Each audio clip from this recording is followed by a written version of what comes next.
Hi, my name is Ben Batten, and today I'm interviewing Harold Malloch for the History 499 Vietnam War Veteran Oral History Project.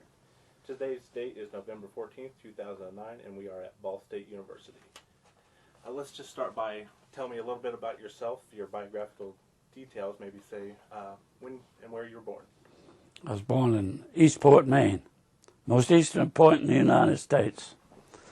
It's a little island off the coast of Maine, 3.5 miles wide, 4 miles long. What year? 1941, January the 2nd. Can you tell me about your family, brothers, sisters? I got one brother that he got killed when he was 19 by a train here in Muncie, Indiana. And that's it. Mom and Dad's deceased. What did they do when you were younger? My dad was in the heating and cooling business. He owned Virginia Heating and Cooling in Muncie, Indiana, which I now run. Is that what brought you to Muncie from Maine? Yes. And when did you come to Muncie from Maine? I retired in the United States Navy in 1976. My dad called me and said, I'm not getting any younger. You need to get out if you want to take over the business. So I retired. So you lived in Maine until you joined the service? No, we moved to Dayton, Ohio. And I was 16, just turned 16 years old when I changed my birth certificate to join the service. You changed your birth certificate? Yep. A lot of people done that. How did you do that? I went to the boys' club, and my birth certificate said 1941. I took a straw off a broom, dipped it in bleach, put it on the 1, bleached it out, put it in a typewriter, and hit a 0. That simple. What made you want to join so badly when you were 16? I was in a little bit of trouble. I wasn't a good boy. Can you elaborate on that? Well, I was a teenager that was with the wrong people, in a gang, got in trouble. And back then it was either you go to jail or you can join the military. I joined the military. And are you glad for that? Yes, I am. I really am. 20 years, and it's been really good to me. And which branch did you join? United States Navy. And what brought about the Navy over any other branch? My uncles, most of my relatives was in the service. And when my kids got old enough, they went in the service. Matter of fact, my son was in the 82nd Airborne in the Gulf. My daughter was in the Navy. Why he went Army, I don't know. I did something wrong.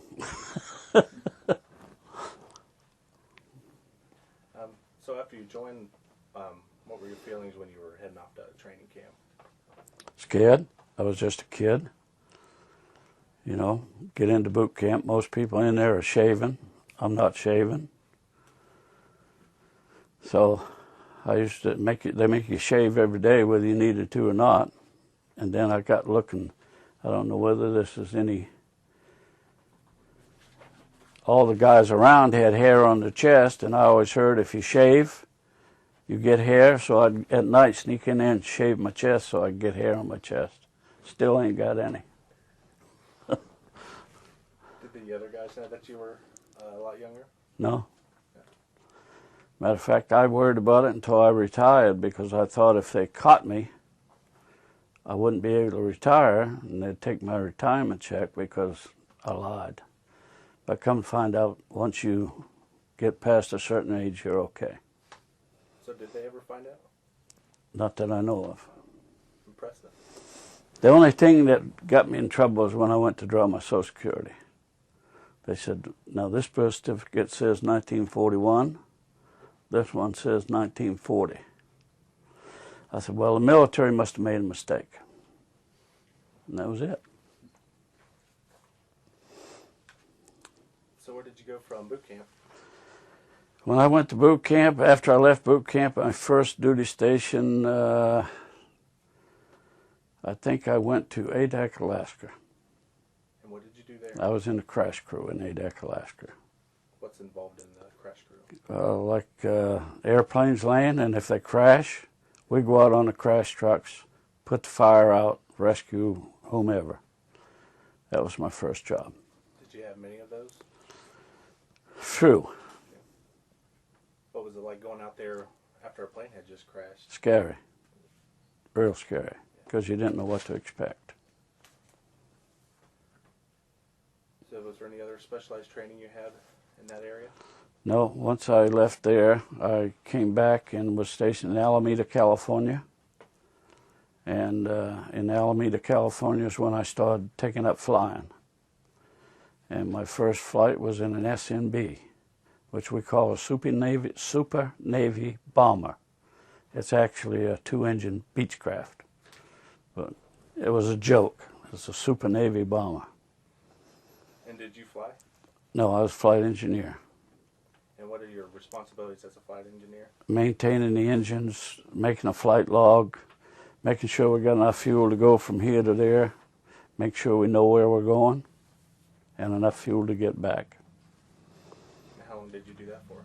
I did that for probably 2 years.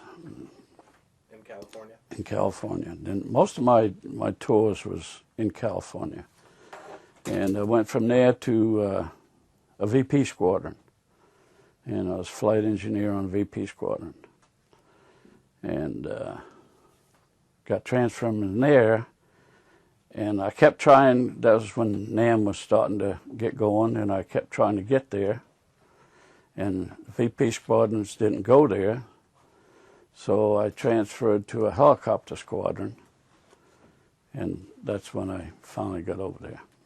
Can you tell me what the VP squadron, what responsibilities they have? VP squadron is like a surveillance. You go out and you survey the ocean for submarines and ships and stuff like that. And that's what we did. What would you do if you found one? Locate it, send the reports back to the base. And this was in the late 50s, early 60s? That was in the early 60s. And so this was probably during the Red Scare? Yes. So you were probably looking for Russian? And we'd fly 12 hours a day, every day. Did you ever find any? We found ships. And just, what did you do? Reported it back, and it was me, after I reported it, don't know what happened. And after that, you said you got the assignment that took you to Vietnam?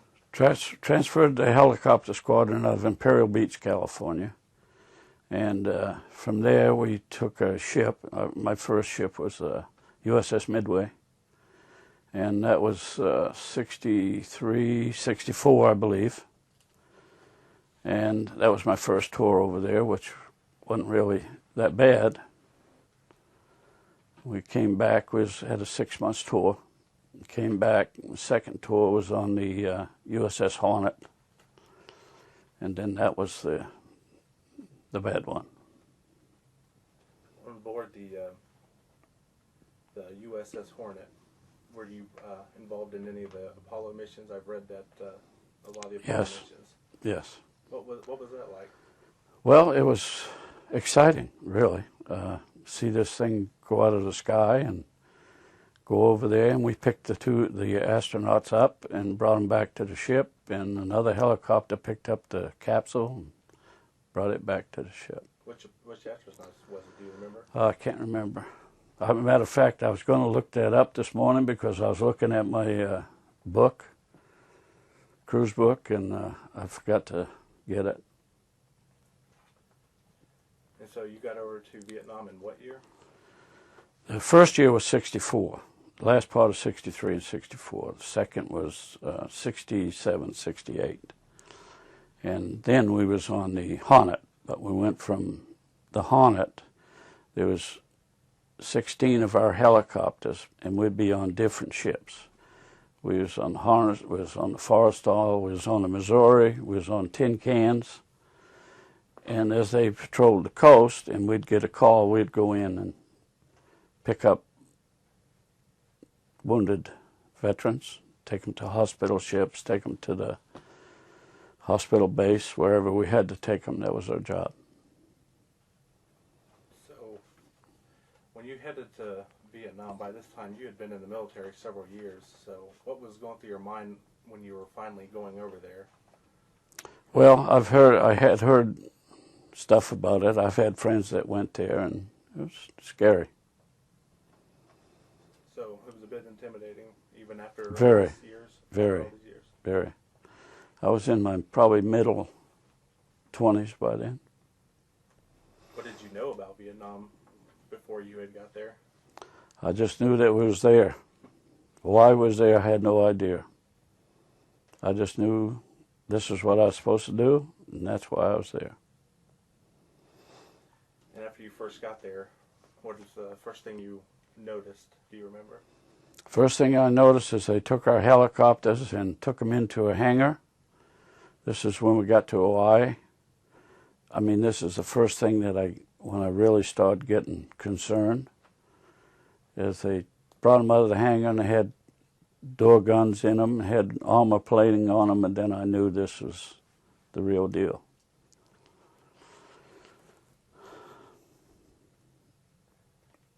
So how was Vietnam different from other places you had been by that point? It was very different. It was something that it's hard to explain, that you was doing something you knew you were supposed to do, but when you seen your friends not coming back to the ship, it was hard. While you were there, did you think it was necessary to be there? Yes. You still believe that now? Yes. I'm very upset that we didn't finish what we started. I'm starting to get very upset that we're not doing what we're supposed to do today, but that's just my opinion. As if a military man, you're sent to do a job. The job's supposed to be finished.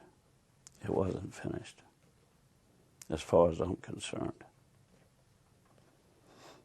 So where in Vietnam did you arrive?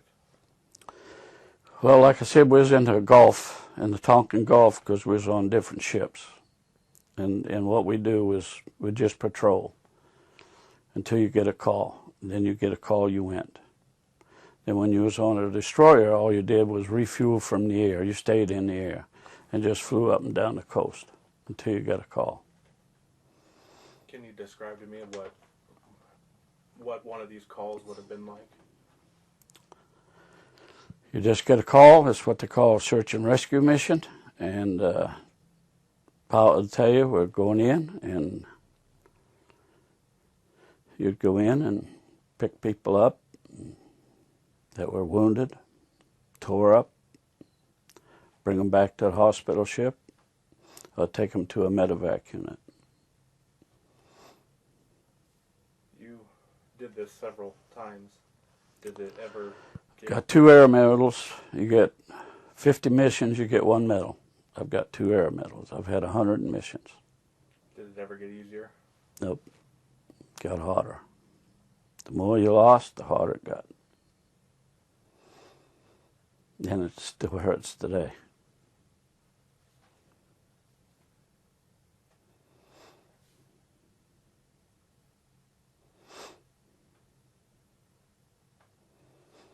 Did your unit ever see any action? Yes. Can you describe some of it? There's not much to describe. Firing in, firing out. You're scared. It's a blur. When you're doing it, it's a blur. When it's over, it's just a feeling. It's a feeling I still get today. It's something you'll never, ever, ever forget. It's like that camera. It just goes and goes and goes. There's days you don't think about it, and there's days you can't forget it. Did you have to fly into a lot of hot... Every one we went on. Every one. So what did you guys do to relieve the stress of all this tension? Didn't do nothing. You couldn't. How often did you fly on these rescue missions?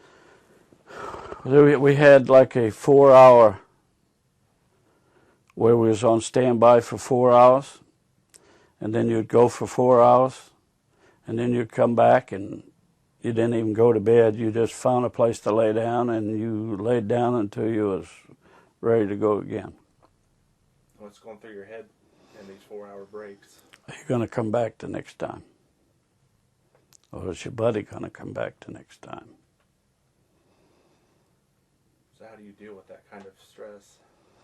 Still dealing with it. You just have to. I can't explain that. It's like I say, there's days go by I can't even think straight. Now, when I first got back, I had a lot of problems because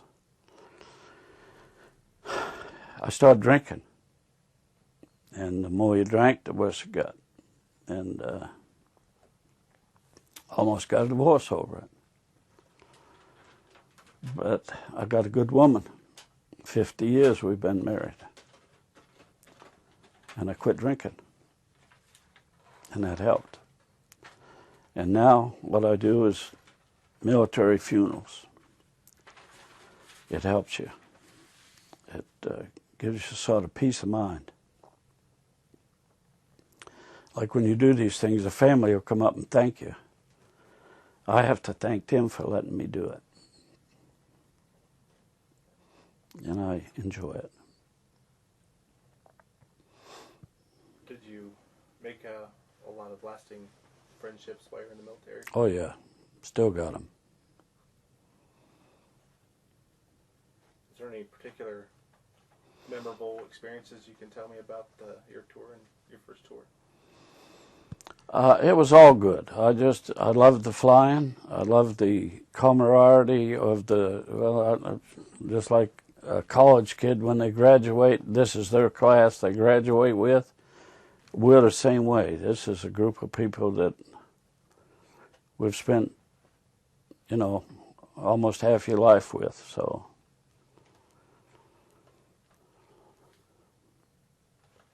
What about the rear echelon troops? Did you have any ill feelings toward them while you're out risking your life? No, everybody has a job to do. If it wasn't for them, we couldn't do our job. It's just like any factory or any way of life. The littlest guy has to take care of the big guy, and the big guy's no good without the little guy. So you got to have everybody. No ill feelings whatsoever. Everybody would have went in a minute. Same with inter-service rivalry. There was none of that either. Oh, we had plenty of that. I mean, jarheads, which is a Marine in the Navy. We was always at each other's throat, but we always had each other's back. We still do today. I've got jarheads in my military guard that we can't go to one that we don't harass each other. But they're there and we're there, so I keep telling them they're the Department of the Navy. And they are. But they probably don't like hearing that, though, do they? No.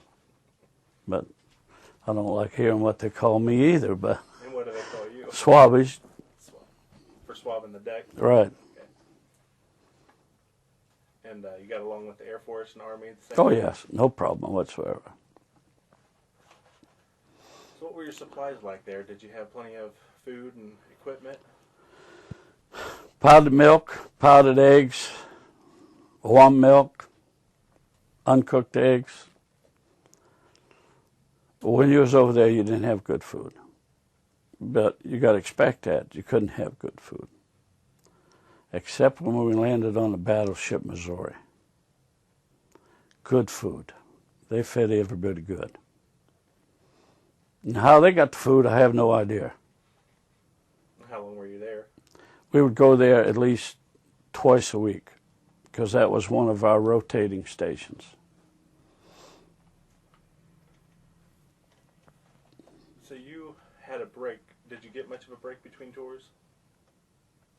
6 months. And what'd you do for those 6 months? Come back to the States, train, retrain, do what you had to do back here, like back here in the helicopters we was rescued. You know, somebody lost somebody off a boat or a ship or whatever, we'd have to go get them, or we'd just train, picking up, landing, hoisting. So you trained for this job you'd already been doing, though. Right. Did you get to visit your family and everything while you were back? Very seldom. Now, my immediate family, my wife, and they was with me. They was always with me, everywhere we went. They went to Vietnam with you? No, Okay. except that. So your second tour of duty started when? You mean my second tour in Nam? Yeah. It was around 60, I think it was last part of 67, 68. And my last tour was in 69. And I got, when I come back to the States, I developed a bleeding ulcer in my colon. And they grounded me, so I couldn't fly no more. And I had, I think it was 6 or 7 years to go. And they wanted me to get out, and I said, I got a retirement check coming. So they sent me to welding school to be a welder and shipped me to Key West, Florida. What'd you do there? I was in welding. I welded jet engines and aircraft parts and stuff like that, and that was my last tour. Any particular jets that you worked on? All of them. All of them. Any that you had a particular favorite? None was the favorite. I missed my flying. But was it hard being grounded when you wanted to? Yes. Matter of fact, when I got there, I couldn't fly any more military, so I went and got my private pilot's license and flew small engine aircraft. And I did that up until probably 10 years ago. Then I just got too old, don't want to do it no more.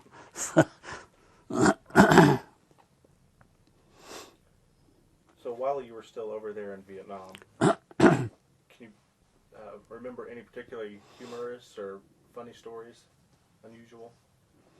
Well, there's a lot of things that went on that we did to each other to, you know, break up the monotony and stuff like that, but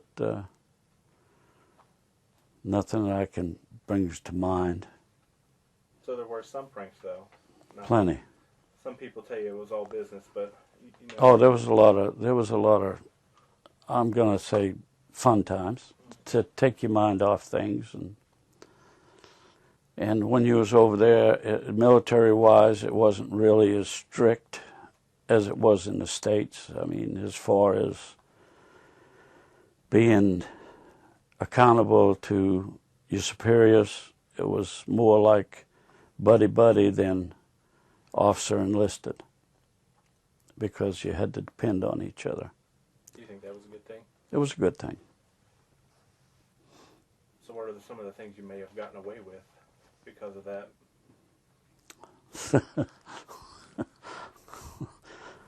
Few things we did that we got away with. I can't bring one right to mind, but it was just little stuff that, you know, you have people running around looking for relative bearing grease, and they'd look all over the ship for it, and because there's no such thing. You know, it's, you know what a relative bearing is? No. Well, if you got a heading or a bearing, you're going to barrel 091. That's your heading, that's your bearing. Well, there's no such thing as grease for that, Yeah, that you makes know. sense. Oh, you'd have somebody stand on a bow looking for the mail buoy. No mail buoy out in the middle of the ocean. So how were you able to stay in touch with your friends and family while you were still over in country? Letters. Because by the time you got a letter, if you had an argument with your wife, by the time she got her letter, you had already got another letter, so you had to stop doing that. You couldn't argue through the mail. Your mail could be 3 weeks late. So how often did you get mail?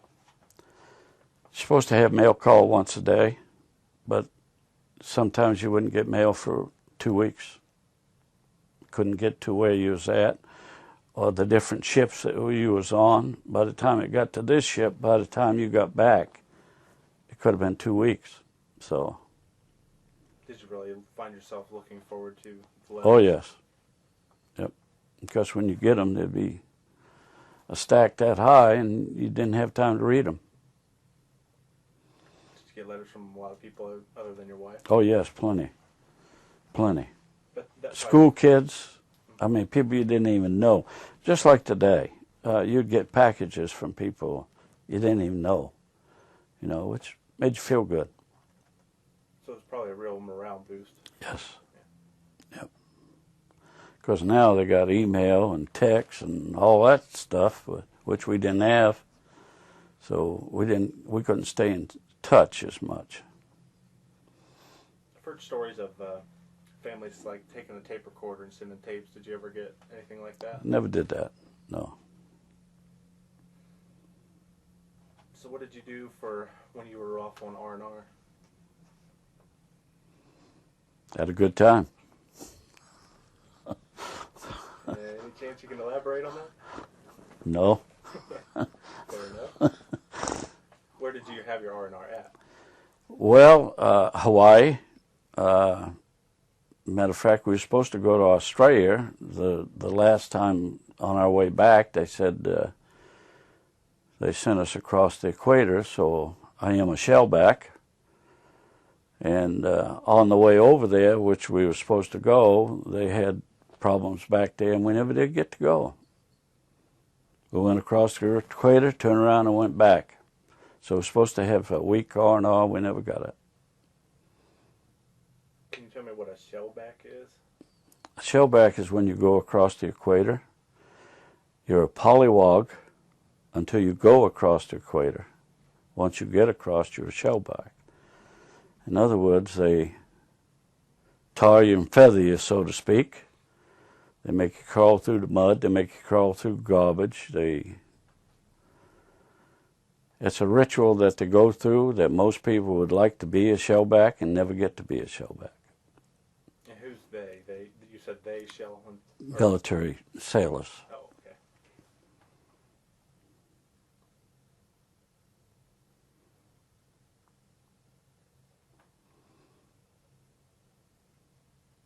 You said that when was your last tour in Vietnam? 69. And then that's when you got your ulcer?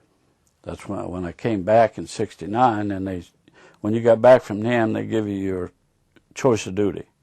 Well, me being from Eastport, Maine, wanted Brunswick, Maine, which was only about 150 miles from Eastport. And when I got there, I went for my physical. First of all, I started bleeding from the rectum, and I didn't know what the problem was. And they took me to Balboa Hospital and found out that's what it was. And it was they said, from being scared, petrified, upset, and which I didn't really think I was, but what they said, you're sort of holding it in, and this is what happened. So, and why they won't let you fly when you have that, I have no idea, but they grounded me. So what went through your mind when they said, we're grounding you? What went through your mind at? It's like somebody tore my heart out. I mean, it's something that you love to do, you enjoy doing, you've been doing it forever, and you don't know what else you're going to do. You don't know nothing, and it hurt. What did your buddies say? They felt bad, but there's nothing you can do. I mean, that's it. When they say no, it's no. There's no ifs, ands, and buts or negotiating. That's it. And then what did you do after that again? Went to Key West, Florida. They sent me to welding school, Hilliard School, and spent my last tour in Key West, Florida. And what did you think about that job? Beautiful. When I left Maine, it was 32 degrees below zero, and they had about 2 foot of snow. And when I got to Florida, it was around 78 degrees. And when it gets 60, they'd wear a coat, and I'd wear short-sleeved shirts. because it was beautiful. Water was good, tour was good, fishing was good. It was good. And I retired in 1976. Were you at Key West until you retired? Yep. So what made you decide to retire in 1976? My dad told me that he had the heating and cooling company. And he said, if you're going to, because he wasn't getting any younger, he said, you need to come out if you're going to learn it and take it over. And it's a good thing I did, because I retired in 76, and in, I think it was 78 or 79, he had a heart attack.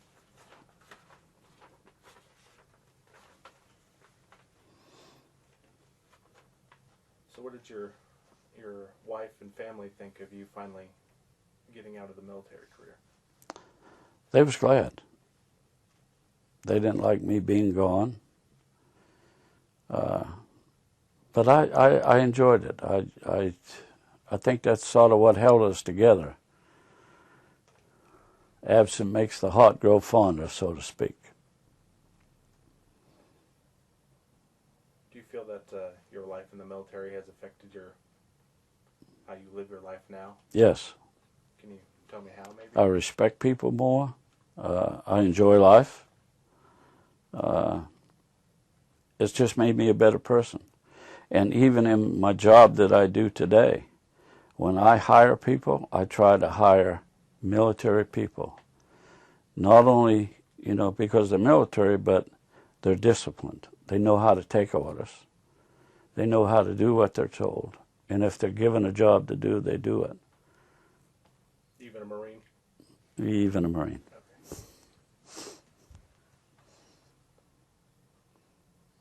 Did you have any difficulty readjusting to civilian Yes. life? Can you tell me how? It was, like I said, when I come back, it was hard to get back. It's hard to get out of the routine of military life. It's, I guess, sort of like being in prison. You're told what to do, when to do, where to do, and how to do. And now when you get out here, you do what you want, when you want, and how you want. And it's hard. And you get in a lot of trouble when you're out here and somebody tells you to do something and you don't think you have to do it. And it's a hard adjustment.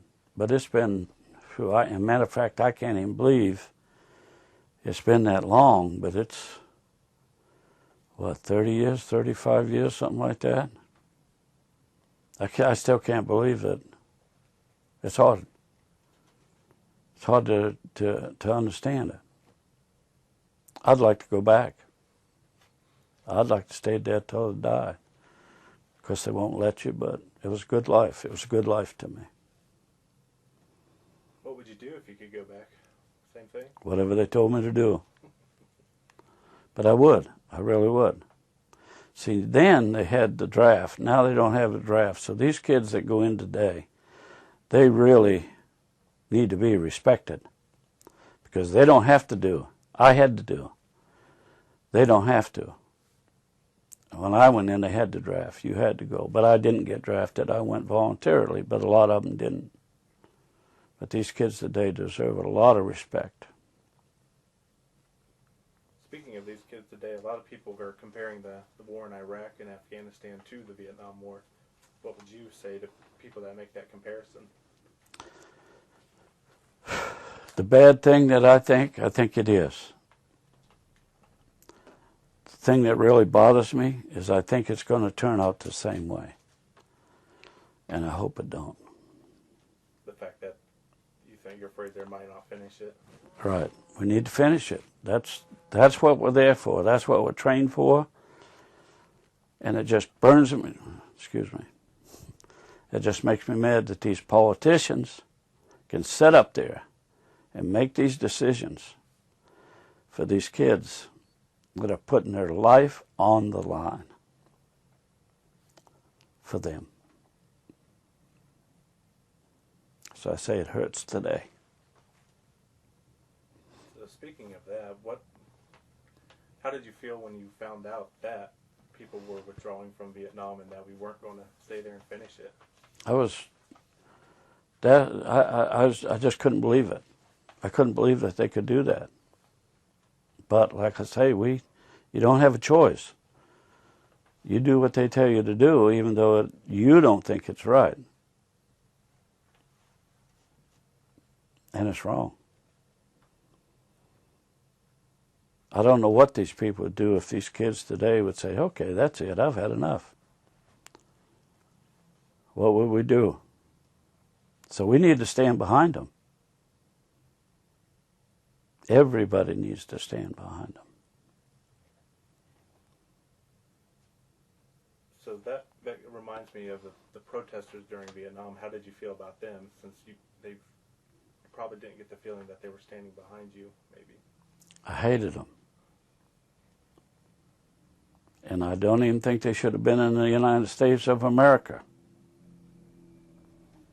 Still feel that But way that's today? my feeling, and I still feel that way. What would you say to someone that's... They got their right to their opinion, but what we're doing and what these kids are doing today is the reason they can do what they're doing.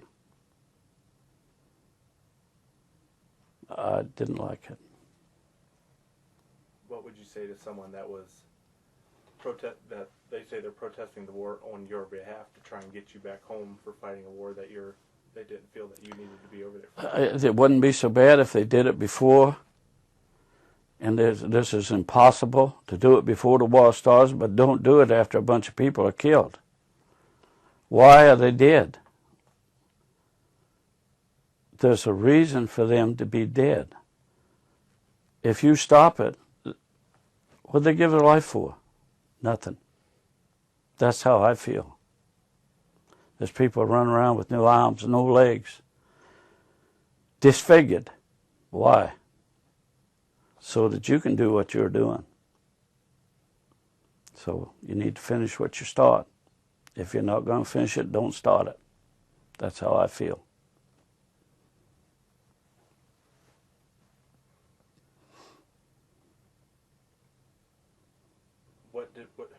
What would you say would have been the way to finish the war?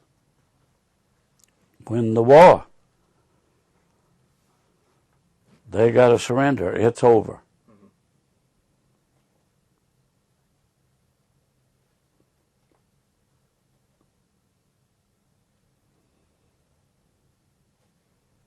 Is there anything else that you could think of to add that I may have not asked by this point?